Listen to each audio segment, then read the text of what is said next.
El viento salado del Golfo de México azotaba el pequeño puerto de Progreso, Yucatán, esa tarde de marzo de 1995. Las gaviotas graznaban sobre los muelles oxidados mientras el ferry Estrella del Caribe se preparaba para su travesía rutinaria hacia Cozumel. Era un barco viejo pero confiable, con la pintura descascarada y el motor ruidoso, pero los lugareños lo conocían bien.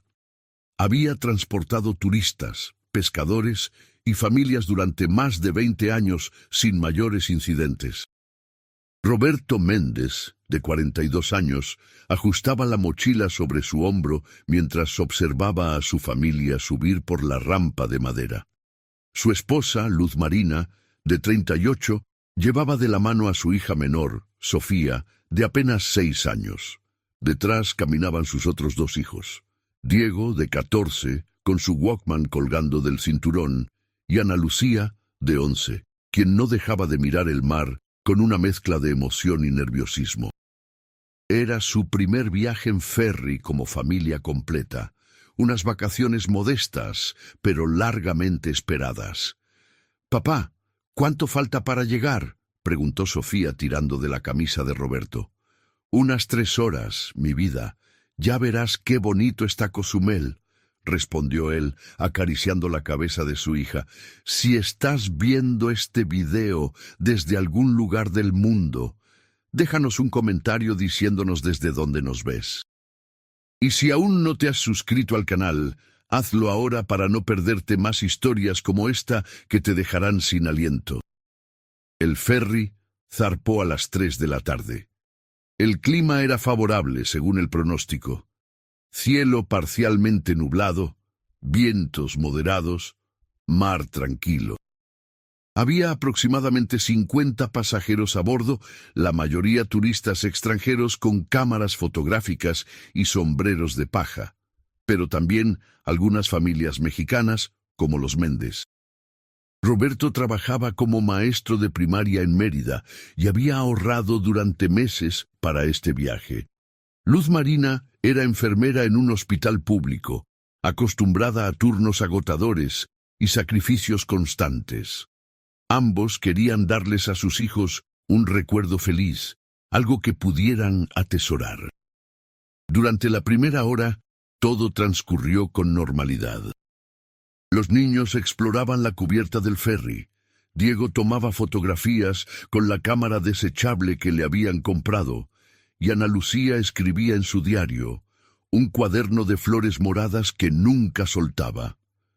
Sofía se quedó dormida en el regazo de su madre, mientras Luz Marina miraba el horizonte, disfrutando de ese raro momento de paz. Fue alrededor de las 4:30 cuando el clima comenzó a cambiar. Las nubes se oscurecieron rápidamente, transformando el cielo azul en un manto gris amenazante. El viento se intensificó y las olas empezaron a mecerse con violencia. El capitán del ferry, un hombre mayor llamado Esteban Pantoja, con más de 30 años de experiencia navegando esas aguas, frunció el ceño al revisar los instrumentos. «Esto no estaba en el pronóstico», murmuró a su copiloto, un joven llamado Mauricio. «¿Regresamos?», preguntó Mauricio, notando la preocupación en el rostro de su superior. «Ya pasamos el punto medio». «Es más seguro continuar», decidió Esteban, aunque su instinto le decía algo diferente.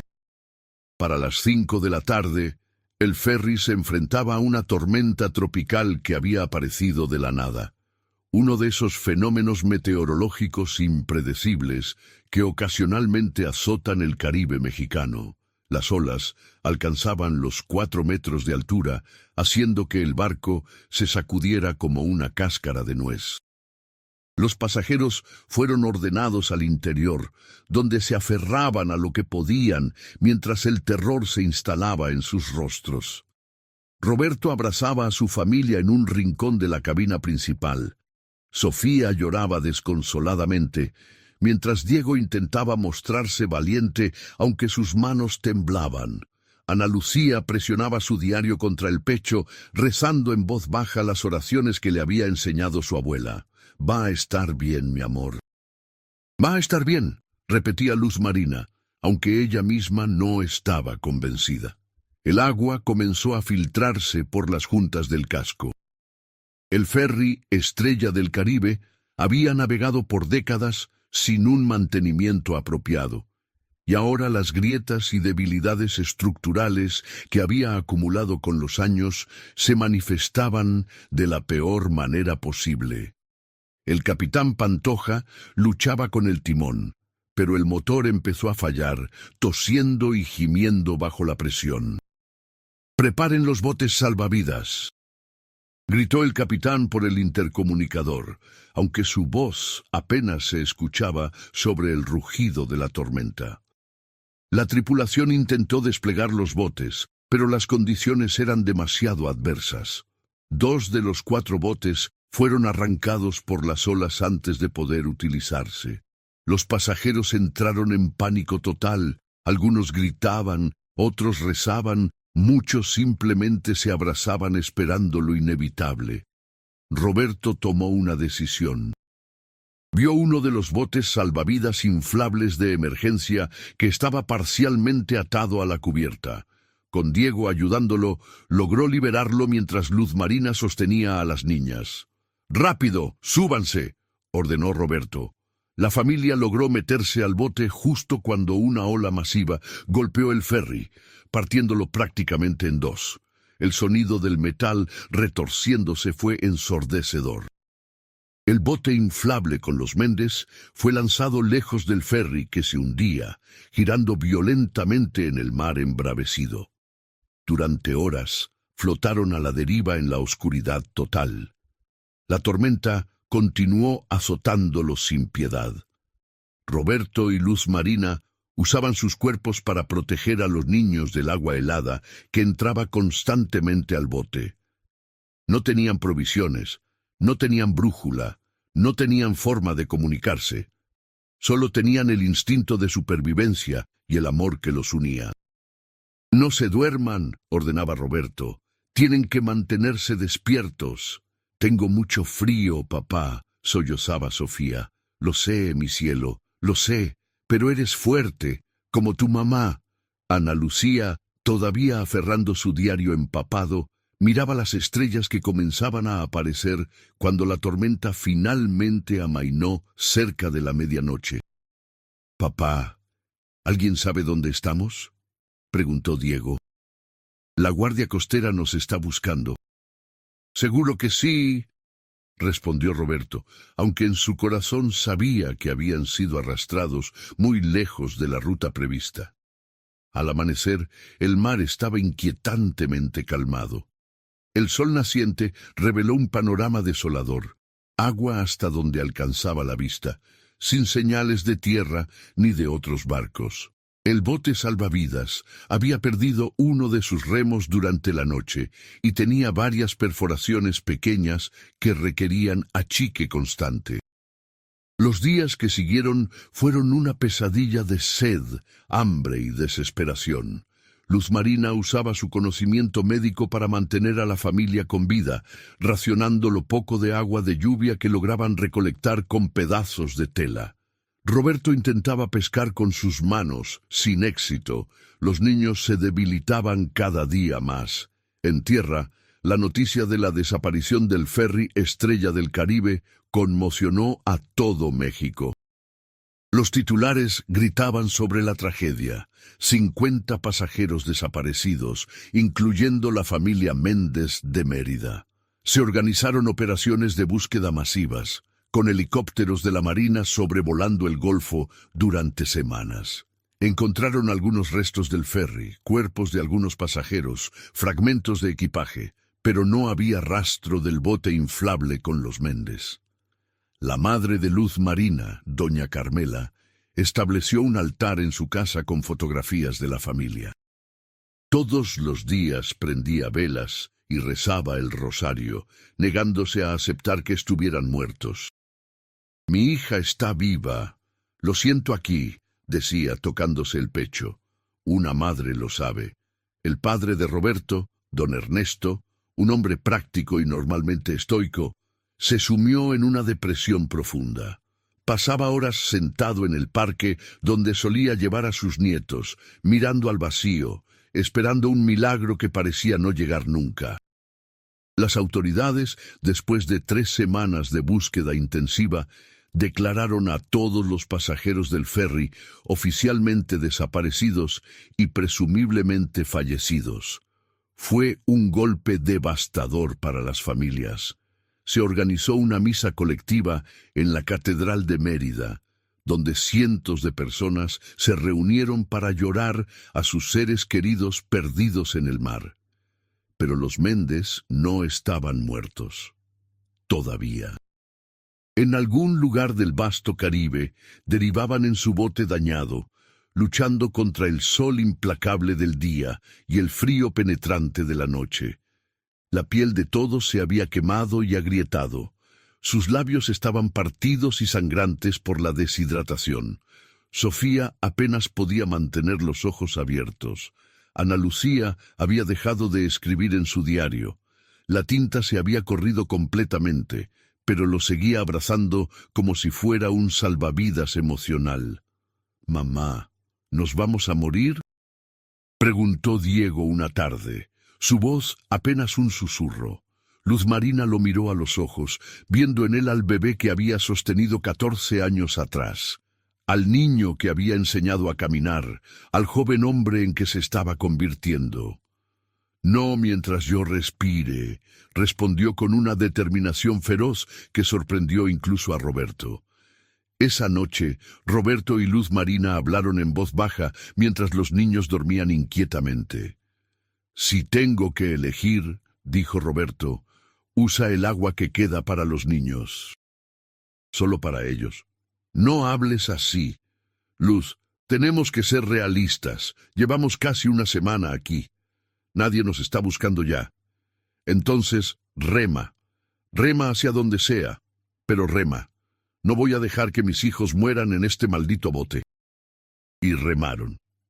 Con el único remo que les quedaba, con sus manos cuando era necesario, turnándose cuando el agotamiento los vencía. No sabían hacia dónde iban, pero el simple acto de moverse les daba esperanza, un propósito que los mantenía cuerdos. Fue Ana Lucía quien la vio primero. «¡Tierra!», gritó, con una voz ronca que apenas parecía humana. Al principio, Roberto pensó que era un delirio, una alucinación causada por la deshidratación. Pero no. Allí, en el horizonte, había una línea oscura que definitivamente no era agua. Era una isla, o al menos algo parecido. Usaron hasta la última gota de energía para remar hacia ella.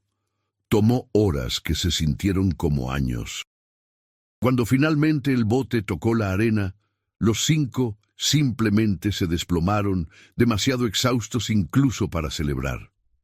Habían llegado a un pequeño cayo deshabitado, apenas un montículo de arena y rocas, con algunos arbustos resistentes y palmeras dispersas.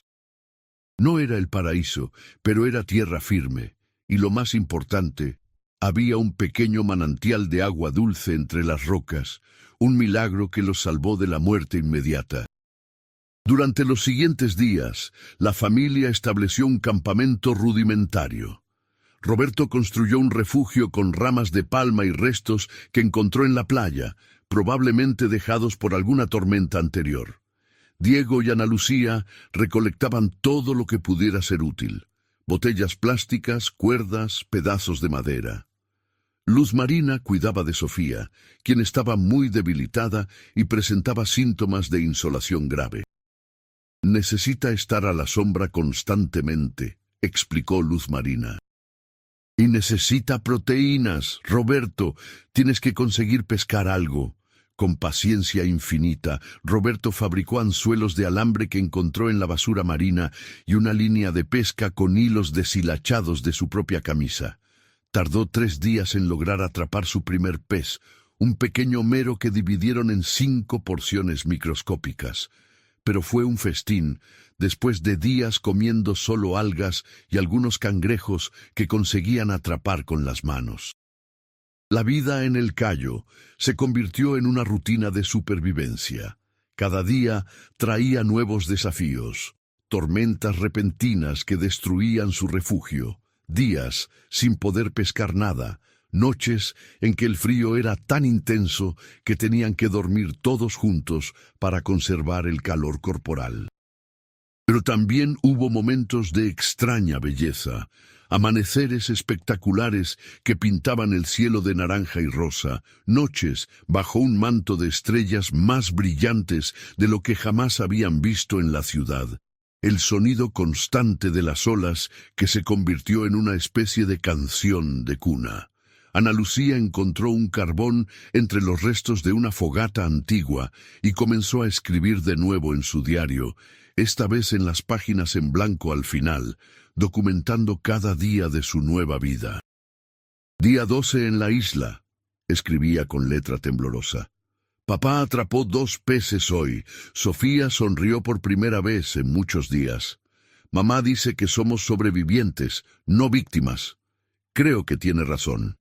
Diego, quien había sido un adolescente típico obsesionado con videojuegos y música, se transformó en un explorador incansable. Mapeó cada centímetro del pequeño cayo, encontrando los mejores lugares para pescar, identificando plantas que podrían ser comestibles, creando trampas ingeniosas para capturar cangrejos. «Hijo, eres increíble», le dijo Roberto una tarde, viendo cómo Diego mejoraba el sistema de recolección de agua de lluvia. «Aprendí del mejor», respondió Diego, y por primera vez en años, padre e hijo se abrazaron sin la tensión que había caracterizado su relación en los meses previos al viaje. Pero a pesar de sus esfuerzos, todos sabían que no podían quedarse allí para siempre. El Cayo era demasiado pequeño, demasiado expuesto. Si otra tormenta grande los golpeaba, no sobrevivirían. Necesitaban ser rescatados o encontrar la manera de llegar a tierra firme. Roberto y Luz Marina discutían sus opciones cada noche. «Podríamos reparar el bote, intentar navegar hacia el norte», sugería Roberto. «Es demasiado arriesgado. No sabemos dónde estamos exactamente». «Podríamos alejarnos más de tierra firme, en lugar de acercarnos», contraargumentaba Luz Marina. «Entonces, ¿qué? ¿Esperamos aquí hasta que alguien nos encuentre? ¿Y si nadie viene? Haremos señales, hogueras grandes, banderas con ropa de colores brillantes. Si algún barco o avión pasa cerca, nos verán». Y así lo hicieron. Cada día, Roberto y Diego mantenían una hoguera encendida con madera húmeda para que produjera mucho humo. Luz Marina y Ana Lucía habían creado una bandera gigante con ropa amarilla y roja atada a un palo alto. Pero pasaban semanas sin ver ni un solo avión, ni un solo barco en el horizonte. La desesperación comenzó a instalarse nuevamente. Sofía, aunque se había recuperado físicamente, empezó a mostrar signos de trauma psicológico. Dejó de hablar casi por completo, comunicándose solo con gestos y miradas. Luz Marina la sostenía durante horas, cantándole las mismas canciones de cuna que le cantaba cuando era bebé, rogando que su hija pequeña no se quebrara completamente. Un día, mientras Ana Lucía exploraba el lado este del Cayo, encontró algo extraordinario. Entre las rocas había una cueva pequeña, apenas lo suficientemente grande para que una persona pudiera entrar agachada. Dentro, protegido de los elementos, había evidencia de que otras personas habían estado allí antes, grabados en las paredes rocosas, algunos tan antiguos que apenas eran visibles, otros más recientes. «¡Papá! ¡Mamá! ¡Vengan a ver esto!», gritó Ana Lucía. Toda la familia se apretujó en la entrada de la cueva. Roberto iluminó con una antorcha improvisada y leyó algunos de los grabados más recientes. José Hernández, 1987. Sobreviví 23 días, leyó en voz alta. María y Pedro González, 1991. Dios nos salvó. Había docenas de nombres, fechas, mensajes breves de esperanza y desesperación dejados por otros náufragos que habían llegado a ese mismo cayó a lo largo de las décadas. Algunos mencionaban haber sido rescatados, otros simplemente desaparecían sin conclusión. Esto significa que la gente sí pasa por aquí, dijo Luz Marina con renovada esperanza. Hemos tenido visitantes antes. Puede que tengamos otra vez. Decidieron agregar su propio mensaje. Con una roca afilada, Roberto grabó cuidadosamente. Familia Méndez, marzo-abril 1995. Esperamos el rescate. Roberto, Luz Marina, Diego, Ana Lucía, Sofía, no nos rendimos. Esa noche, por primera vez en semanas, durmieron con algo parecido a la paz. Saber que no eran los primeros, que otros habían sobrevivido y habían sido rescatados, les dio la fuerza para continuar. Los días se convirtieron en semanas. Desarrollaron una rutina casi normal. Diego se había vuelto un pescador experto. Ana Lucía cultivaba un pequeño jardín de plantas comestibles que había identificado. Luz Marina mantenía la higiene del campamento lo mejor posible con los recursos limitados, previniendo infecciones y enfermedades. Roberto mantenía el fuego constante y mejoraba continuamente su refugio. Incluso Sofía contribuía a su manera, recolectando conchas que usaban como recipientes para almacenar agua. Pero la realidad era innegable. Estaban perdiendo peso rápidamente, sus cuerpos se estaban debilitando a pesar de sus mejores esfuerzos. Las provisiones de la isla eran limitadas. Luz Marina calculaba que tal vez podrían sobrevivir otros 2 o 3 meses como máximo antes de que la desnutrición los venciera. Entonces llegó la tormenta. No fue como la que hundió el ferry, pero fue lo suficientemente fuerte. Vientos huracanados azotaron el cayó durante toda una noche, arrancando su refugio, dispersando sus provisiones cuidadosamente almacenadas, apagando su hoguera de señales. La familia se refugió en la cueva que Ana Lucía había encontrado, apretados unos contra otros, escuchando el rugido del viento y las olas que parecían querer tragarse toda la isla. Cuando salieron por la mañana, el paisaje había cambiado por completo. El bote salvavidas, que habían guardado tan cuidadosamente, había desaparecido, probablemente arrastrado de vuelta al mar. Su bandera de señales estaba hecha jirones. Peor aún, el manantial de agua dulce estaba contaminado con agua salada, inutilizado temporalmente. «Se acabó», susurró Roberto cayendo de rodillas en la arena. «Ya no podemos seguir». Pero fue Sofía, la pequeña Sofía que había permanecido en silencio durante semanas, quien habló. «No, papá», dijo con voz clara y firme. «Todavía estamos juntos, eso es lo que importa». Sus palabras fueron como un electrochoque para toda la familia. Luz Marina comenzó a llorar, abrazando a su hija menor. Diego y Ana Lucía se unieron al abrazo. Roberto, el hombre fuerte que había mantenido todo junto, finalmente permitió que sus propias lágrimas fluyeran. «Tienen razón», dijo finalmente. «Mientras estemos juntos, hay esperanza». Reconstruyeron, otra vez, con manos sangrantes y cuerpos exhaustos, levantaron un nuevo refugio. Diego encontró una manera de filtrar el agua del manantial usando arena y carbón. Ana Lucía recuperó algunos de los suministros dispersos. Roberto creó nuevas líneas de pesca. Luz Marina organizó todo con la eficiencia de una general dirigiendo tropas. Y entonces, en un día que parecía igual a todos los demás, Diego vio algo en el horizonte. «¡Un barco!», gritó. «¡Hay un barco!». Todos corrieron a la playa. Efectivamente, en la distancia había una embarcación pequeña, probablemente un barco pesquero. Estaba demasiado lejos para que los vieran sin señales. Roberto corrió hacia la hoguera que mantenían perpetuamente preparada y la encendió. Diego agregó ramas verdes para crear humo espeso. Ana Lucía y Luz Marina agitaban frenéticamente pedazos de tela brillante. Sofía gritaba con toda la fuerza de sus pulmones, su voz perdiéndose en el viento, pero liberando años de silencio. Durante minutos agonizantes, el barco parecía continuar su rumbo sin cambios. La desesperación comenzó a instalarse. ¿Los habían visto? ¿O pasarían de largo como probablemente habían pasado otros barcos durante las semanas que llevaban allí? Pero entonces el barco cambió de dirección. Giraba hacia ellos. ¡Nos vieron!, lloró Luz Marina. ¡Dios mío, nos vieron!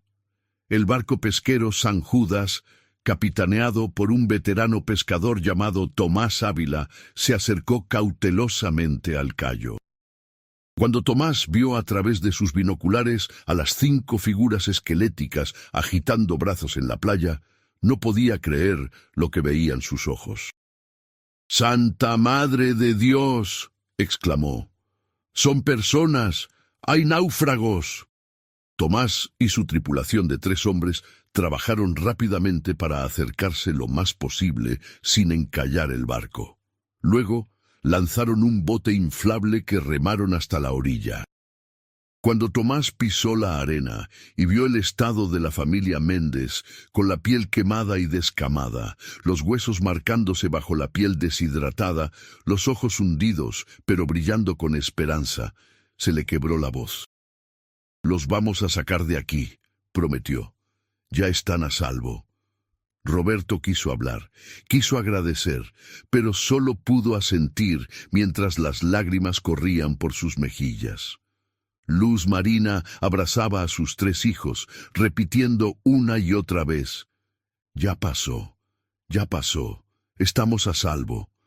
La tripulación del San Judas cargó a la familia con cuidado hacia su barco. Les dieron agua, pero solo pequeños sorbos para no abrumar sus sistemas debilitados. Les ofrecieron comida simple, pan y frutas suaves. Les dieron mantas limpias y un lugar para descansar en la cabina protegida. «¿Cuánto tiempo llevan aquí?», preguntó Tomás mientras el barco se alejaba del cayo. «No estamos seguros», respondió Roberto. «Perdimos la cuenta después de las primeras semanas. Tal vez 40 días. ¿50? Tomás miró a su copiloto asombrado. Sobrevivir tanto tiempo en ese cayo sin provisiones adecuadas era prácticamente un milagro. «¿Ustedes son del ferry que se hundió? ¿El Estrella del Caribe?» «Sí», dijo Luz Marina. «¿Cuándo fue eso? ¿Cuánto tiempo ha pasado?» Tomás calculó mentalmente. «El ferry se hundió a finales de marzo. Estamos a mediados de mayo. Han pasado casi 7 semanas. 7 semanas. 49 días de supervivencia contra todo pronóstico». El viaje de vuelta a Progreso tomó 6 horas. Tomás había radiocomunicado a las autoridades costeras, quienes a su vez alertaron a las autoridades en Mérida. Cuando el San Judas llegó al puerto, había una multitud esperando. Ambulancias, policías, reporteros, y en medio de todo, doña Carmela y don Ernesto, los abuelos que nunca habían perdido la esperanza. El reencuentro fue emotivo, más allá de las palabras. Doña Carmela colapsó cuando vio a su hija y nietos descender del barco, siendo sostenida por los paramédicos. Don Ernesto, el hombre estoico, lloró abiertamente mientras abrazaba a su hijo Roberto. «Te lo dije», sollozaba doña Carmela mientras abrazaba a Luz Marina. «Te lo dije, sabía que estabas viva. Una madre lo sabe, una madre siempre lo sabe». La familia Méndez fue trasladada inmediatamente al Hospital Regional de Mérida, donde pasaron las siguientes 2 semanas bajo observación médica intensiva. Todos estaban severamente desnutridos y deshidratados. Sofía tenía daño renal leve por la deshidratación prolongada. Diego había desarrollado una infección en un corte profundo en su pie que requirió antibióticos intravenosos. Ana Lucía mostraba signos de trauma psicológico que requerirían terapia. Luz Marina tenía anemia severa. Roberto había perdido casi 20 kilogramos de peso, pero estaban vivos. Contra todo pronóstico, contra todas las estadísticas, habían sobrevivido. La historia de la familia Méndez se convirtió en noticia nacional. Los periódicos publicaban titulares: Milagro en el Caribe. Familia sobrevive 49 días en isla desierta. Las cadenas de televisión querían entrevistas exclusivas. El gobierno de Yucatán declaró un día de celebración. La Marina Mexicana inició una investigación sobre por qué las operaciones de búsqueda no habían localizado el callo donde estuvieron los Méndez, descubriendo que estaba fuera del radio de búsqueda establecido debido a suposiciones incorrectas sobre las corrientes marinas. El capitán Tomás Ávila fue honrado como héroe. Él insistía en que solo había hecho lo que cualquier persona decente haría. Ellos son los héroes, decía. Sobrevivir a lo que sobrevivieron, mantener a esa familia unida en esas condiciones, eso es heroico. Yo solo conduje un barco. Mientras la familia se recuperaba en el hospital, comenzaron a procesar lo que habían vivido. Las noches eran difíciles. Todos sufrían pesadillas sobre la tormenta, el hambre, el miedo de nunca ser encontrados. Sofía se despertaba gritando, reviviendo momentos de terror. Diego desarrolló ansiedad relacionada con el agua. Incluso ducharse se volvió un desafío. Ana Lucía se aferraba a su diario empapado y manchado como si fuera su posesión más preciada, leyendo y releyendo las entradas que había hecho. El hospital les asignó un psicólogo, el doctor Ramírez, especializado en trauma. Trabajó con cada miembro de la familia individualmente y luego en sesiones grupales. Lo que vivieron, les explicó el doctor Ramírez, es algo que muy pocas personas experimentan y sobreviven. Van a tener días buenos y días malos. Van a tener momentos en que se sientan agradecidos por estar vivos y momentos en que se preguntarán por qué tuvieron que pasar por esto. Todo eso es normal. Todo eso es parte del proceso de sanación.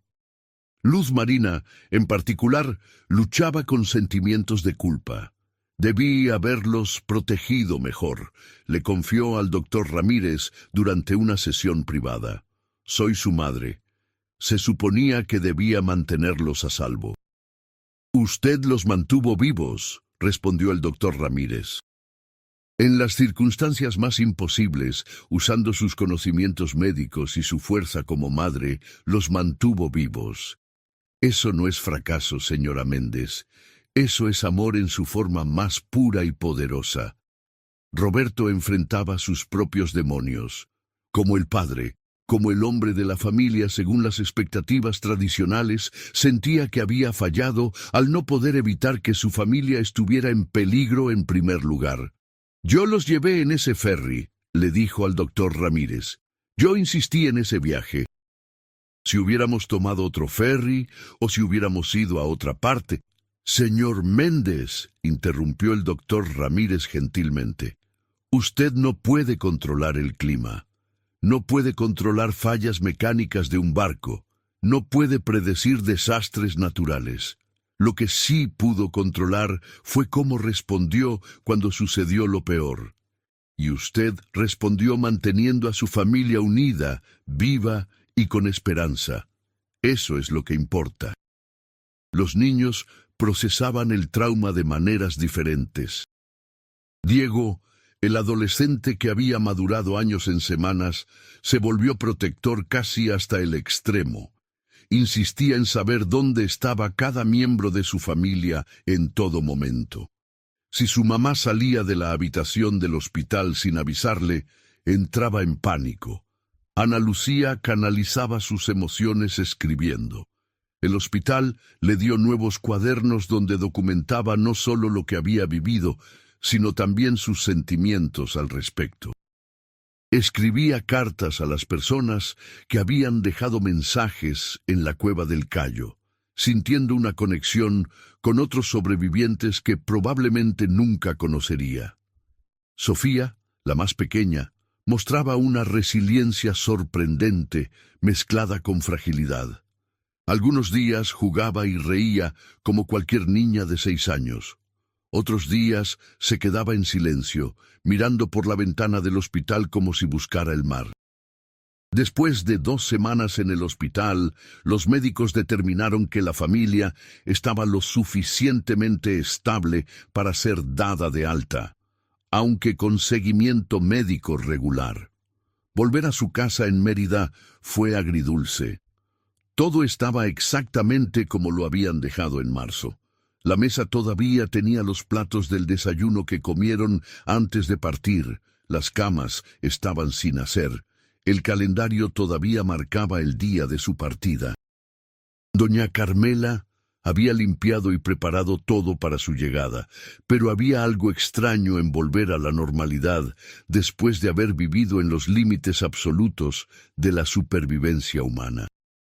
¿Cómo se supone que volvamos a la vida normal después de esto?, le preguntó Luz Marina a Roberto esa primera noche en casa, acostados en su propia cama por primera vez en meses.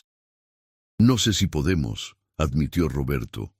No sé si hay una vida normal después de algo así, pero podemos construir una nueva vida. Una vida donde apreciemos cada momento, cada comida, cada noche bajo techo. Una vida donde recordemos que somos sobrevivientes, no víctimas. Las semanas siguientes fueron de ajuste. Roberto intentó volver a su trabajo como maestro, pero descubrió que no podía concentrarse en lecciones de matemáticas cuando su mente constantemente volvía a contar raciones de agua en un callo. Luz Marina intentó regresar al hospital, pero tuvo un ataque de pánico en su primer turno cuando vio a un paciente ahogándose y recordó la tormenta. Los niños tampoco estaban listos para volver a la escuela. Diego se peleó con un compañero que hizo un comentario insensible sobre su experiencia. Ana Lucía tenía problemas para relacionarse con niñas de su edad que se preocupaban por cosas que a ella ahora le parecían triviales. Sofía se negaba a ir completamente, aferrándose a su madre cada mañana. Fue doña Carmela quien sugirió algo radical. ¿Por qué no se van?, dijo una tarde durante una cena familiar. No para siempre, pero por un tiempo. Vayan a algún lugar lejos del mar, lejos de los recuerdos. Permítanse sanar sin la presión constante de intentar volver a ser quienes eran antes. La idea resonó con la familia. Después de mucha discusión, decidieron aceptar la invitación de un primo de Roberto que vivía en San Cristóbal de las Casas, Chiapas, en las montañas, lo más lejos del mar que podían estar mientras permanecían en México.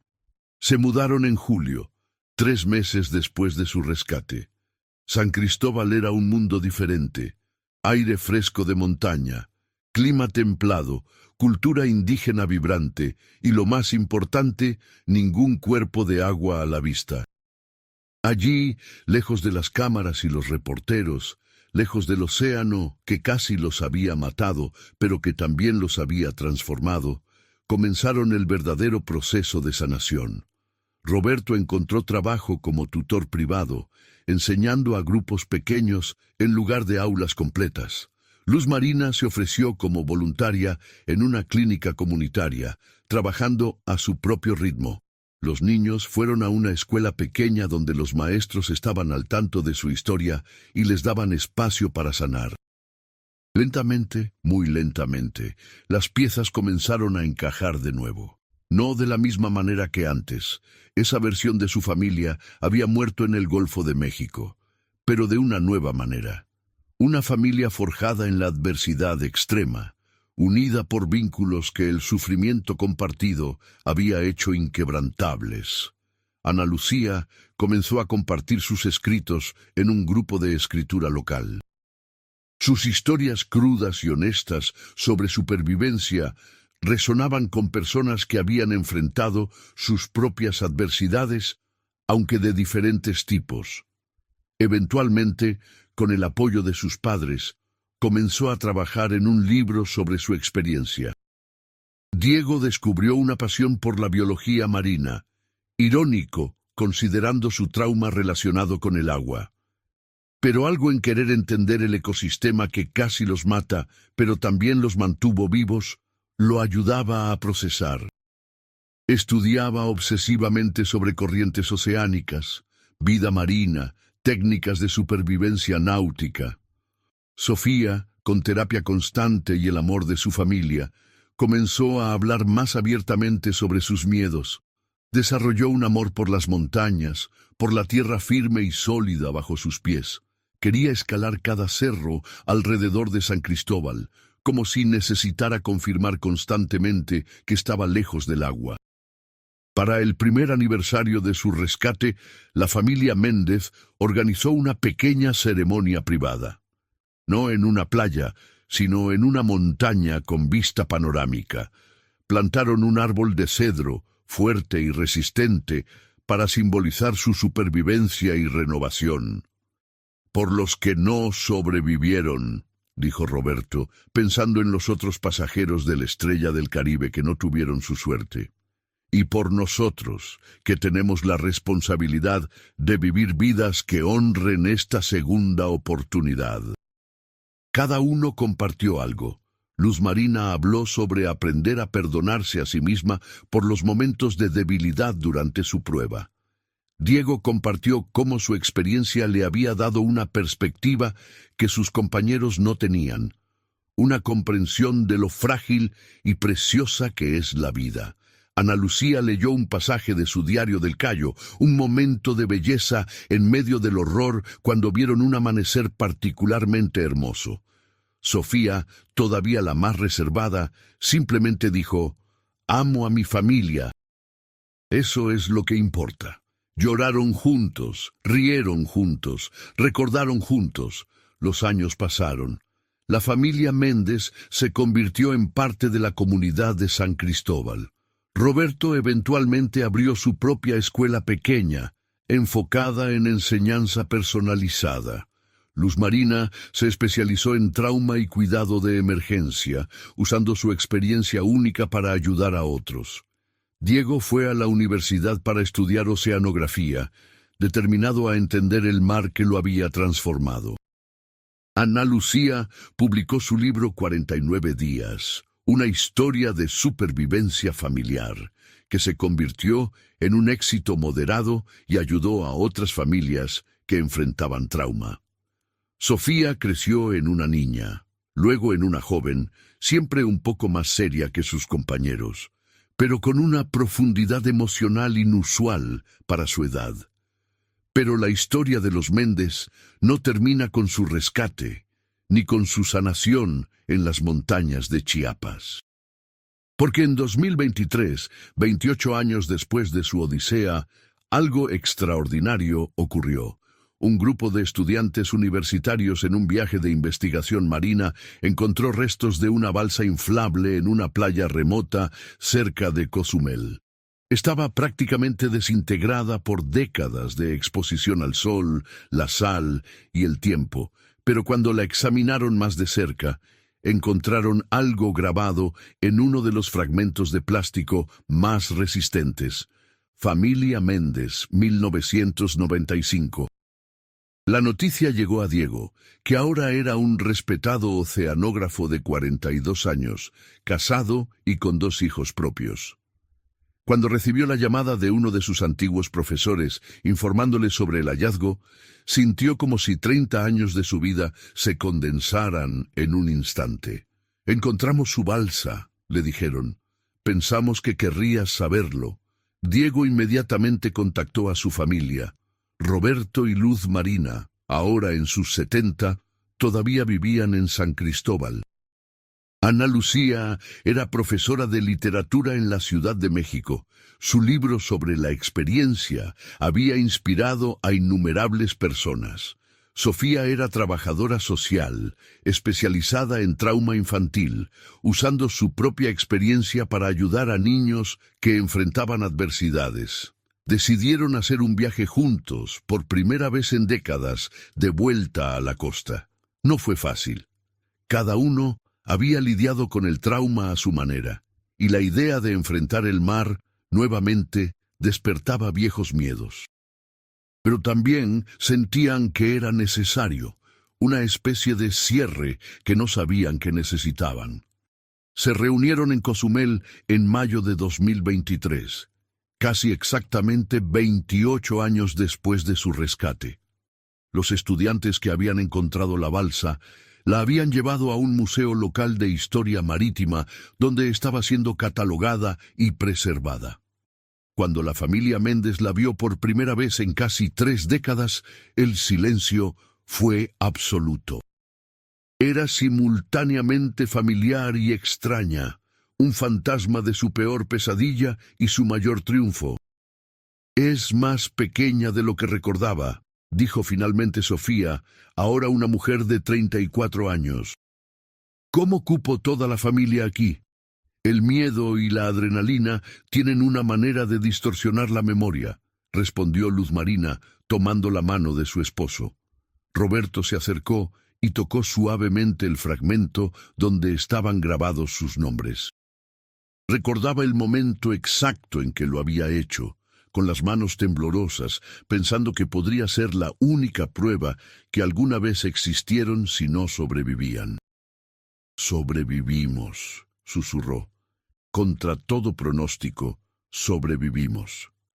El museo organizó una pequeña ceremonia. El director del museo, un hombre llamado Carlos Mendoza, dio un discurso sobre la importancia de preservar estas historias de supervivencia y resiliencia humana. «La familia Méndez representa algo fundamental sobre el espíritu humano», dijo. «No solo la voluntad de sobrevivir, sino la capacidad de sanar, de reconstruir, de encontrar significado incluso en las experiencias más traumáticas». Le pidieron a la familia que dijera algunas palabras. Ana Lucía, siempre la escritora, tomó el micrófono. «Durante años después de nuestra odisea», comenzó, «me pregunté por qué sobrevivimos cuando tantos otros no. ¿Por qué nuestro bote se separó del ferry? ¿Por qué encontramos ese callo específico? ¿Por qué el capitán Tomás pasó exactamente en el momento adecuado? Busqué significado en la coincidencia, propósito en el azar».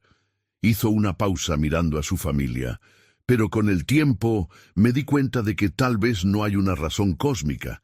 Tal vez simplemente tuvimos suerte.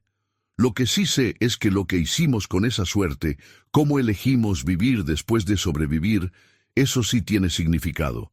Mi papá se dedicó a educar a cientos de niños. Mi mamá salvó innumerables vidas como paramédico. Diego ayuda a entender mejor los océanos para prevenir futuras tragedias. Sofía sana a niños traumatizados. Yo intento contar historias que le den voz a los que sufren. Su voz se quebró ligeramente. Sobrevivir no fue el final de nuestra historia, fue el comienzo, y espero que cualquiera que escuche nuestra historia entienda que sin importar qué tormenta enfrenten, literal o metafórica, hay vida después. Hay sanación, hay esperanza. La ceremonia concluyó con la familia donando algunos objetos personales al museo. El diario de Ana Lucía, ahora restaurado profesionalmente, una fotografía de la familia tomada justo antes de abordar el ferry, y el anzuelo improvisado que Roberto había creado en el callo.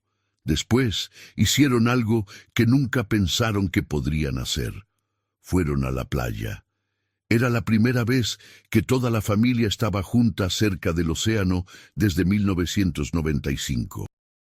El sonido de las olas, el olor a sal, el horizonte infinito de agua azul, todo amenazaba con traer de vuelta el pánico, el trauma, los recuerdos que habían trabajado tan duro para procesar.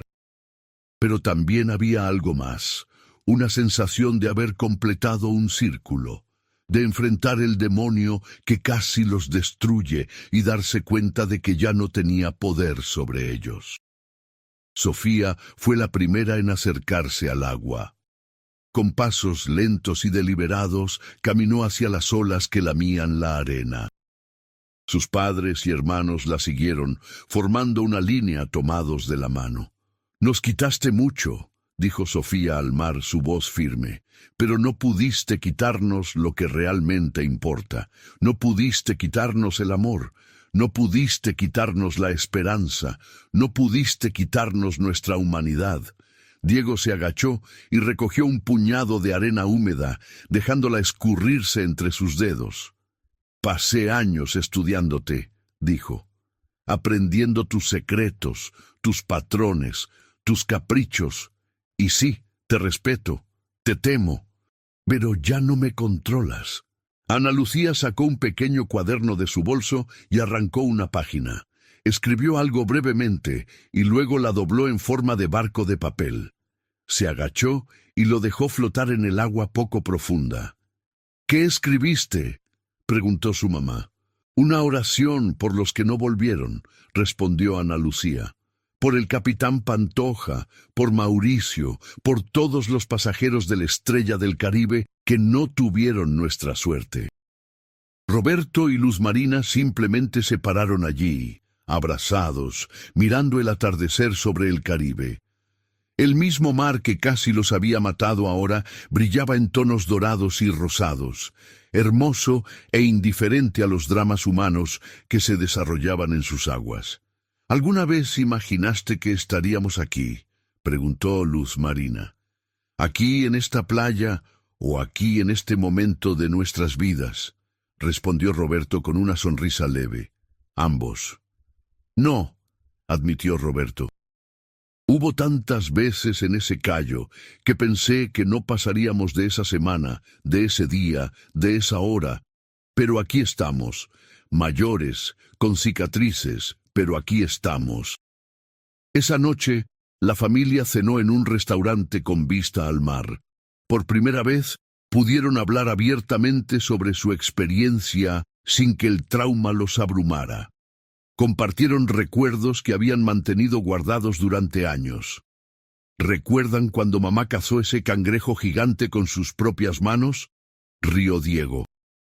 «Y luego se negó a matarlo, porque dijo que era demasiado valiente para morir», añadió Sofía. «Eventualmente lo soltamos», recordó Luz Marina. «Decidimos que si nosotros queríamos vivir, él también merecía su oportunidad». Papá construyó como 5 refugios diferentes antes de encontrar uno que sobreviviera más de un día, contribuyó Ana Lucía. «Era arquitecto autodidacta», se defendió Roberto con humor. «Tengan un poco de compasión».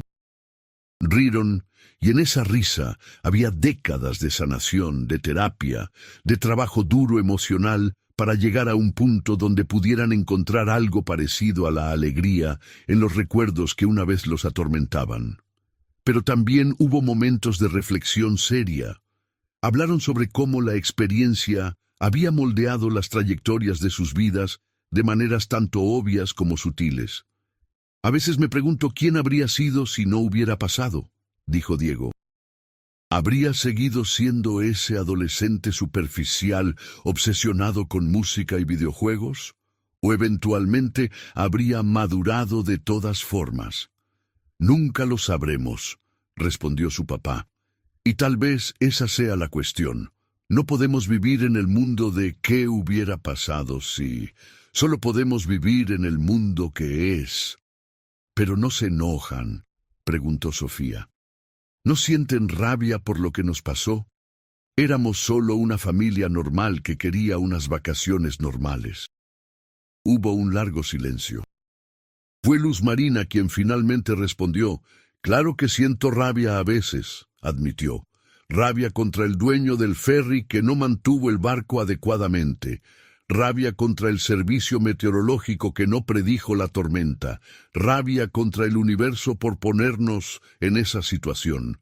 Pero aprendí que cargar esa rabia es como beber veneno y esperar que mate a tu enemigo. Solo me lastima a mí». «Entonces, ¿qué haces con esos sentimientos?», presionó Sofía. «Los reconozco, los proceso. Y luego los dejo ir», una y otra vez, tantas veces como sea necesario. Algunos días es más fácil que otros, pero me niego a dejar que lo que nos pasó en 1995 robe mi alegría en 2023. La conversación continuó hasta altas horas de la noche. Compartieron no solo recuerdos del Cayo, sino también historias de las décadas que siguieron, las graduaciones, las bodas, los nacimientos, las pérdidas, todos los momentos grandes y pequeños que componen una vida. Diego habló sobre el nacimiento de su primera hija y cómo había llorado, abrumado por la responsabilidad de proteger algo tan frágil en un mundo tan impredecible. Ana Lucía compartió sobre la vez que conoció a un lector de su libro que le dijo que la historia de su familia lo había inspirado a no rendirse cuando estaba contemplando el suicidio. Sofía describió el momento en que ayudó a un niño de 7 años a procesar el trauma de haber presenciado violencia doméstica y cómo vio su propia niñez reflejada en los ojos aterrorizados del pequeño. Roberto y Luz Marina hablaron sobre sus nietos, sobre la alegría de ver a sus hijos construir familias